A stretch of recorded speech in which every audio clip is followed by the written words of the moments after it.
বাবার কত যে আঘাত লাগে একটা ছেলে কথা বললে।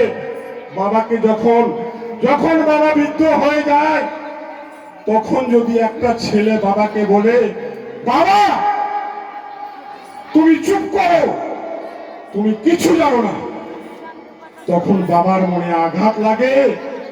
তখন বাবার মনে আঘাত লাগে কি আমি কি করলাম, কি আমি নিজে না খেয়ে ওই ছেলেটার জন্য আমি রেখেছিলাম।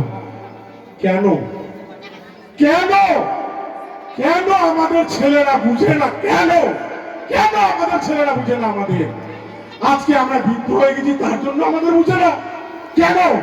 তোমার তো ছেলে হয়েছে, তোমারও তো ছেলে হয়েছে। একটা ছেলে কত কষ্ট করে যে মানুষ করতে হয় একদিন না খেয়ে। এই যে মা, এনার কি অপরাধ? এনার কি অপরাধ যে মাটি আজকে ছেলেদের জন্য না খেয়ে 10 মাস পেটে রাখে একটা ছেলেকে মানুষ করছে, নিজে অর্ধেক খেয়েছে, ছেলেকে খাওয়াইছে। কেন ছেলেরা বুঝে না? কেন ওই মাকে বৃদ্ধ আশ্রমে যেতে হয়? কেন কেন আমি প্রশ্ন করছি, কেন কেন আমাদের বৃদ্ধ আশ্রমে যেতে হয়? কিসের জন্য আমরা এই ছেলের জন্য মানুষ? কেন এতটা? আজকে যদি ছেলের একটা শুধু জ্বর হয়, দুই স্বামী স্ত্রী ঘুমায় না, দুজনে জেগে থাকি, কি ছেলেটা কেমন করে থাকবে?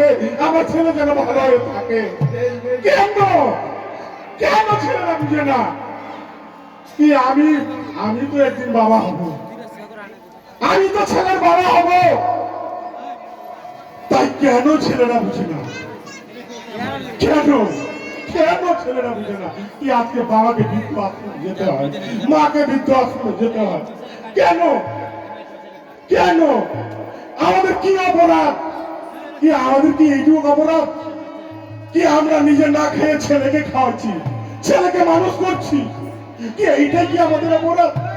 কেন কেন বুঝে না ছেলেরা? কেন বাবাকে কষ্ট দেয়, মাকে কষ্ট দেয়? কেন? তারাও তো একদিন সন্তান হবে, তাদেরও তো একদিন সন্তান হবে। সেই ছেলেটা যদি বাবাকে বলে, তার বাবাকে বলে কি বাবা তুমি কিছু জানো না, তুমি কিছু জানো না, আজকে তুমি তোমার বৌমাকে কেন বলবা? কেন বললা? কেন কেন? মানুষ তো আমরা করছি, তুমি না খেয়ে থাকো, আমরা খাওয়াচ্ছি তোমাকে, আজকে আমরা না খেয়ে থাকবো, তোমরা আমাকে দেখবা না, তোমরা আমাদের দেখবা না? কেন? কি অপরাধ করছি আমরা? কি ছেলে জন্মাই অপরাধ করছি?